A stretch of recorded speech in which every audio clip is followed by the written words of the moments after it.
വളരെ പ്രധാനപ്പെട്ട ഒരു സംഭവമാണ് ഈ CJP പ്രതിഷേധവുമായി ബന്ധപ്പെട്ട് ഇപ്പോൾ സംഭവിച്ചുകൊണ്ടിരിക്കുന്നത്. പ്രത്യേകിച്ച് ആനി രാജ CPI-യിൽ നിന്നും CPI-യുടെ ഈ ഊളപ്പേര് ഞാൻ എവിടെയോ കേട്ടിട്ടുണ്ട്. കേന്ദ്ര സെക്രട്ടേറിയറ്റ് അംഗമാണ്. ആനി രാജ സമരത്തിൽ പങ്കെടുക്കുമെന്ന് നേരത്തെ അറിയിച്ചിരുന്നു. പ്രകടനം കാഴ്ചവെക്കേ ബാക്കി കാര്യം ഞങ്ങൾ ഏറ്റവും CJP പ്രകടനത്തിൽ ഈ പ്രതിഷേധത്തിൽ ജന്തർ മന്ദറിലെത്തി പ്രതിഷേധത്തിൽ പങ്കെടുക്കുകയും ചെയ്തിരുന്നതാണ്. ഞാനൊരു സംഭവം തന്നെ അല്ലയോ. അതിനുശേഷമാണ് പുറത്തേക്ക് വരുന്ന വഴിയിൽ ഈ പ്രതിഷേധത്തിന് എതിരെ ചിലർ എത്തിയിരുന്നു എന്നുള്ളത് വാസ്തവമാണ്. അവരിൽ ചിലർ കൂടി തള്ളിയിട്ടു എന്നതാണ് ആനി രാജ പരാതിപ്പെട്ടിരിക്കുന്നത്. അതാണോ? അയ്യോ, അങ്ങനെ ഒരു സംഭവം ഉണ്ടായോ? ഞാൻ അറിഞ്ഞില്ല. ചേച്ചി, മാമേച്ചി, എന്താണ് സംഭവിച്ചത് മാഡം?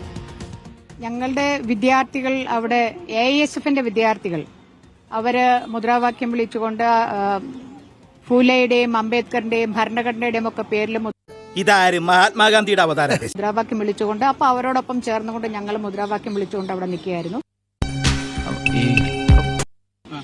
ഈ CJP-യുടെ പ്രൊട്ടസ്റ്റിന്റെ വേദിയിൽ ആ സമയത്ത് ഈ RSS-നെ നിങ്ങൾ എന്തിനാണ് RSS-നെതിരെ എന്തിനാണ് മുദ്രാവാക്യം വിളിക്കുന്നതെന്ന് ചോദിച്ചുകൊണ്ട് ഒരു പറ്റം ചെറുപ്പക്കാർ അവര് വന്ന് ഞങ്ങളെ ആദ്യ ഇതില് നമ്മളെ പുറകിൽ നിന്ന് പുഷ് ചെയ്ത് തള്ളിയിടാൻ നോക്കി.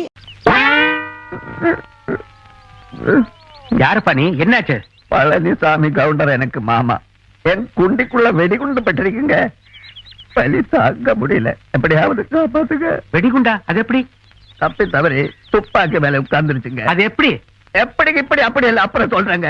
முதல்ல குண்டு எடுத்து അവിടെ നിന്ന് പോലീസുകാർ വന്ന് ഇവരെ മാറ്റിക്കൊണ്ടുപോയി. ഇവരെന്താ ഈ നേരത്തെ ഇവിടെ? വീണ്ടും ഇവര് ഒരു വലിയ ഗ്രൂപ്പ് വന്ന് ഞങ്ങളെ അപ്പൊ ഞാൻ അവരോട് പറഞ്ഞു, ഞാൻ കമ്മ്യൂണിസ്റ്റാണ്, നിങ്ങൾ കമ്മ്യൂണിസ്റ്റുകൾക്കെതിരെ മുദ്രാവാക്യം വിളിച്ചോളൂ.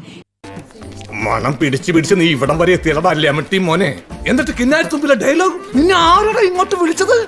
ഇതൊരു ജനാധിപത്യ രാജ്യമാണ്, ഇവിടെ എല്ലാവർക്കും മുദ്രാവാക്യം വിളിക്കാനുള്ള അവകാശമുണ്ട് എന്ന് പറഞ്ഞിട്ടും ഇവർ കൂടുതൽ ആളുകളെ കൊണ്ടുവന്ന് ഞങ്ങളെ പുറകിൽ നിന്ന് തള്ളി. നിലാവുണ്ടെന്ന് കരുതി വെളുക്കോളം മോട്ടിക്കരുത്. വല്ലപ്പോഴും അല്ലേ നിലാവ് കിട്ടൂ, അപ്പം മോട്ടിക്കാവുന്നിടത്തോളം മോട്ടിക്കാം. ഒരുപാട് പുഷ് ആൻഡ് പുൾ എന്നുള്ള രീതിയിൽ അവർ ഒരുപാട് എന്താണ്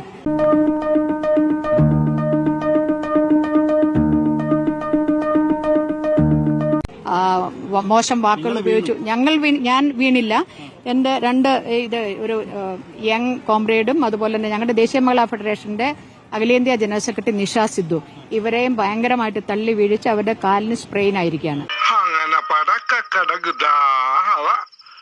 എന്തൊക്കെ മേളായിരുന്നു, പാട്ട്, ഡാൻസ്, കൂത്ത്. എനിക്കപ്പോഴേ തോന്നി എല്ലാം കത്തിച്ചാമ്പലാവും. ഇനി ഞാനിവിടെ നിന്ന് ഡയലോഗ് പറഞ്ഞ കരഞ്ഞു പോകും. ഉസ്മാനെ രക്ഷപ്പെട്ടോ. ഞാൻ പോകുന്നു. ബൈ.